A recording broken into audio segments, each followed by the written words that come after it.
कारवां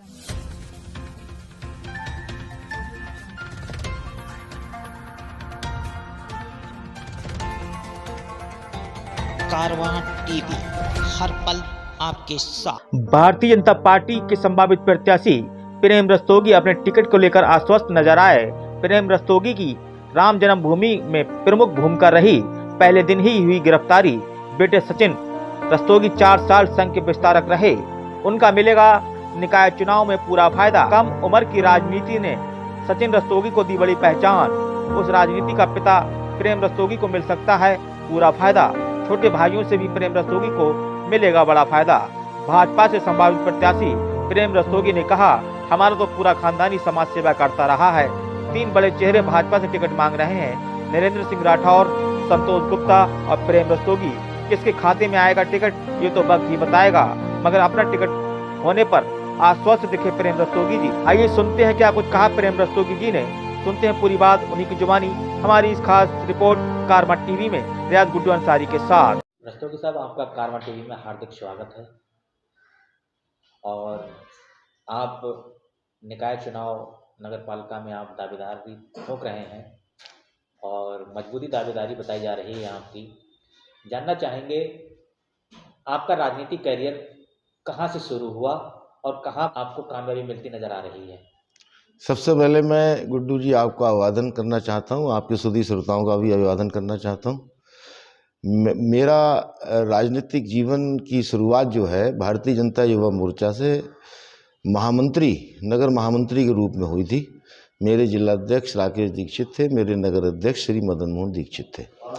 इससे पूर्व मैंने सरस्वती शिशु मंदिर में शिक्षा दीक्षा ली और जब मैं बरेली संघ कार्यालय पर आर्य समाज मंदिर बिहारीपुर में रह के जब मैंने अध्यापन कार्य किया तो उसी समय से मैं विद्यार्थी परिषद से जुड़ चुका था। लेकिन विद्यार्थी परिषद विशुद्ध रूप से राजनीतिक संगठन नहीं है, लेकिन राजनीति की शुरुआत विद्यार्थी परिषद से ही होती है।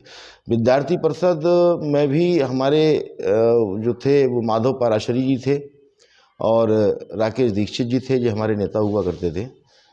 और विद्यार्थी परिषद का कार्यालय जो कटरा मान राय है उसमें गेट से घुसते ही ऊपर छत पे था, बड़े बाजार से।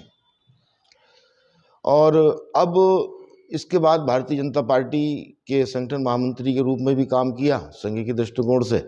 इसके बाद फिर व्यापार मंडल का 25-30 साल से दायित्व संभाले हुए हैं और भारतीय जनता पार्टी से जुड़े रहे। इसका जो भी चुनाव हुआ या जो नीतियाँ हुई, जो कार्यक्रम हुए, भारतीय जनता पार्टी के कार्यक्रमों में प्रत्येक में सहभागिता रही। राम जन्मभूमि आंदोलन में भी प्रमुख भूमिका रही और उसमें पहले दिन की गिरफ्तारी, जब गिरफ्तारियां स्टार्ट हुई हैं तो पहले दिन की गिरफ्तारी जो है हमारी प्रदीप सूरी जी की और बलदेव राज ताया जी की नवाबगंज से थी। एक बात और जानना चाहेंगे रस्तोगी जी, जिस तरीके से आप एक पुराने नेता हैं और आपके बेटे सचिन रस्तोगी संघ में और भारतीय जनता पार्टी में एक बड़ी पहचान रखते हैं, बड़ा चेहरा है सचिन रस्तोगी कम उम्र की उम्र में, क्या लग रहा है इसका फ़ायदा आपको निकाय चुनाव में मिलने वाला है? नहीं, निकाय चुनाव में तो पूरा फायदा मिलेगा। सचिन जो है 3-4 साल वो पूर्णकालिक विस्तारक के रूप में रहे हैं। उन्होंने पार्टी की सेवा की है। हमारा छोटे भाई श्याम बाबू हैं, वो भारतीय जनता पार्टी के नगर अध्यक्ष हैं और हमारे एक छोटे भाई आर्य समाज के प्रधान हैं। तो हमारा तो पूरा परिवार ही सामाजिक है। समाज सेवा और समाज से जुड़ के काम करने तो हम लोगों की नीयत है। हमारे पिताजी भी आर्य समाज से जुड़े हुए थे, वो भी सामाजिक कार्यों में रुचि लिया करते थे। बाबूराम भगत धर्मशाला है, उसके भी महामंत्री रहे थे किसी समय। तो अपनी तो गुड्डू जी पृष्ठभूमि सामाजिक है, पूरा का पूरा बच्चे भतीजे सारे लोगों को इन सब चीज़ों में काफ़ी अच्छा लगता है और काफ़ी लोगों को रुचि इसमें आती है। रस्तोगी जी, एक बात और जानना चाहेंगे, अगर आपको नगर पालिका चुनाव में विजय हासिल होती है तो पहला आपका काम, बड़ा काम क्या होगा? मैंने तो वैसे विकास का जो पार्टी का एजेंडा रहेगा वो तो रहेगा ही, विकास कार्य का। इसके अतिरिक्त जो ज़्यादा ज़रूरत चीज़ें हैं वो 16 सूत्रीय मैंने अपना चुनावी अभिमत पत्र जो है वो जारी किया है, सोशल मीडिया पर भी जारी किया है। शायद किसी प्रत्याशी ने ऐसा कोई जारी नहीं किया है अभी तक। और मेरा सबसे पहला काम जो होगा वो नगर पालिका परिषद के प्रशासन को और अपने बोर्ड को जनता के प्रति जो उसके दायित्व हैं, जो कर्तव्य हैं, वो उसका बोध कराना है। और इसी के साथ साथ जनता को नगर पालिका परिषद से जो अधिकार प्राप्त हैं उसका बोध कराना जनता को। सबसे पहला काम मेरा ये रहेगा। मैं एक पारदर्शी और जवाबदेह बोर्ड और जवाबदेह प्रशासन नगर पालिका को देना चाहता हूँ, और जनता की मूलभूत चीज स्वास्थ्य, स्वच्छता और शिक्षा, इन तीन पे मेरा जबरदस्त फोकस होगा। मेरे नगर पालिका, मेरे कार्यकाल में नगर पालिका का काम करना, रोजगार करना उसका काम नहीं होगा। वास्तव में सेवा करना ही नगर पालिका का मेन उद्देश्य रहेगा। गंगवार और मुसलमानों में आप कितनी पकड़ रखते हैं? भाई साहब, मेरी तो पूरे समाज के अंदर भी पकड़ है। भाई, मैं व्यापार मंडल का दायित्व रहा है, मेरी समझ से 35-40% की हिस्सेदारी मुस्लिम व्यापारियों की है। सारे लोग मुस्लिम मुझसे संतुष्ट रहते हैं, बल्कि मैं कोई दया या कृपा का महामंत्री नहीं हूँ। मैं तो हमेशा चुनाव से ही जीता हूँ, और चुनाव से जीतने पे मुस्लिम लोगों की महामंत्री, मैं तो ये कहना चाहता हूँ कि उनकी वजह से ही मैं महामंत्री रहा हूँ। तो मुझे हिंदू मुस्लिम का मेरे ऊपर कोई फ़र्क नहीं पड़ता। मेरे लिए जितना हिंदू समाज चाहता है उतना ही मुस्लिम समाज चाहता है। दस्तों की एक बात और जानना चाहेंगे, जिस तरीके से हमेशा से हिंदू मुस्लिम चुनाव होता आ रहा है, क्या इस बार भी हिंदू मुस्लिम का जो फैक्टर है वो चल पाएगा?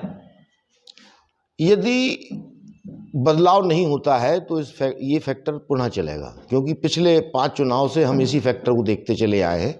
लेकिन अब की जनता ने भी बदलाव का मन बना लिया है। जनता भी चाहती है कि इन दोनों की लड़ाई से नगर बर्बाद हो रहा है, नगर पिस रहा है, उससे कोई फायदा नहीं। अब की कुछ ना कुछ ऐसा रास्ता निकाला जाए कि जो इन दोनों की लड़ाई जो है वो व्यक्तिगत अपने घरों में हो या कोर्ट कचहरियों में हो, लेकिन नवाबगंज नगर पूरा जो है दंगल ना बने। टिकट को लेकर आप कितना आश्वस्त हैं? टिकट जैसे अपने सभासद जो हैं संतोष गुप्ता जी हैं, नरेंद्र सिंह राठौर जी हैं, वो भी दावेदार हैं। आप कितना आश्वस्त हैं अपने टिकट को लेकर? देखो, मैं तो साहब भारतीय जनता पार्टी के टिकट के लिए पूर्णतः आश्वस्त हूँ, क्योंकि जो मेरी अपनी कार्यक्षमता है, जो मेरा अपना पार्टी के लिए त्याग है, उसके हिसाब से टिकट निश्चित ही मुझे मिल रहा है, किसी दूसरे को नहीं मिल रहा है। और मैं जनता को जो आश्वस्त कर देना चाहता हूँ कि चुनाव में मैं जनता के समक्ष बड़ी दमदारी और मजबूती के साथ खड़ा दिखाई दूंगा। और एक बात और जानना चाहेंगे, जिस तरीके से आपके घर के सामने और मेन हाईवे पर जो तहसील रोड है उसमें पानी भरा हुआ है, इसको लेकर आपने कहीं शिकायत की है अभी? मैं कल ही एडीएम प्रशासन साहब आई थी, मैं कल एडीएम प्रशासन साहब से मिला, उपजिलाधिकारी मौजूद थे, और मैंने उनसे आग्रह किया है। आज सवेरे नेशनल हाईवे के जेई साहब से भी मेरी बातचीत हुई है, और नगर पालिका परिषद के लोगों से भी बातचीत हुई है। तो एक विषम स्थिति है, लेकिन मुझे लगता है कि अब थोड़ी बहुत देर में यहाँ पे जल भराव में वही जो इंजन से जो पानी निकाला जा रहा है पंपिंग सेट से, उससे निकलना शुरू हो जाएगा। और 2-3 दिन की मैं समझता हूँ समस्या और है। अब विकास में कुछ तो, अब जब व्यवस्थाएं ठीक नहीं हैं तो कुछ ना कुछ तो झेलना ही पड़ेगा साहब। या तो विकास रोका जाए या फिर समस्या उठाई जाए। विकास रोक नहीं सकते, नेशनल हाईवे है, पुलिया बनना बहुत ज़्यादा ज़रूरी है। अब ये तो पुलिया है, चलो हम तो हाईवे प्रशासन का धन्यवाद देना चाहते हैं। आप लवेड़ा वाली पुलिया देख लें, उसमें तो जने कितने आंदोलन करने पड़े थे तब जाके कहीं पुलिया बन पाई थी। अब इसमें तो मुस्तैदी से कम तेज़ी से निर्माण कार्य तो जारी है। एक साइड की बन गई है, दूसरी साइड की बननी बाकी है। अब कम से कम पुरानी पुलिया से ही काम चलने को था, अब तो नई पुलिया बन गई तो आगे लंबे समय के लिए समस्या हल हो चुकी है इसकी। रस्तोगी जी, मेरा लास्ट क्वेश्चन है आपसे सचिन को लेकर।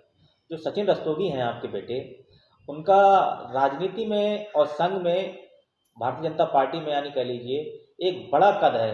कम उम्र में बहुत बड़ी पहचान बनाई है, आए दिन बड़े बड़े लीडरों के साथ उनके फोटो पाए जाते हैं। क्या लग रहा है सचिन से कोई फायदा मिल पाएगा आपको? जिस तरीके से सचिन की हिंदू मुस्लिम दोनों में पैठ है बनी हुई, क्या लग रहा है?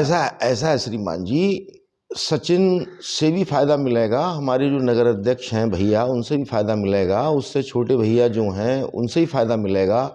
सबसे छोटे हैं वो भी जिम चलाते हैं। सारे के सारे भाई रचनात्मक सोच के, सामाजिक सोच के हैं, और इसी का परिणाम है कि आज समाज और पार्टी दोनों हमारी परिवार की तरफ आकर्षित हैं और हमारा परिवार भी जनमानस की सेवा करने के लिए, पार्टी की अपेक्षाओं पर खरा उतरने के लिए संकल्पित है।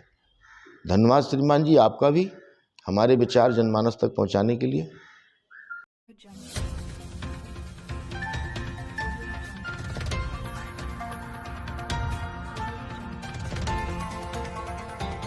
कारवां टीवी, हर पल आपके साथ।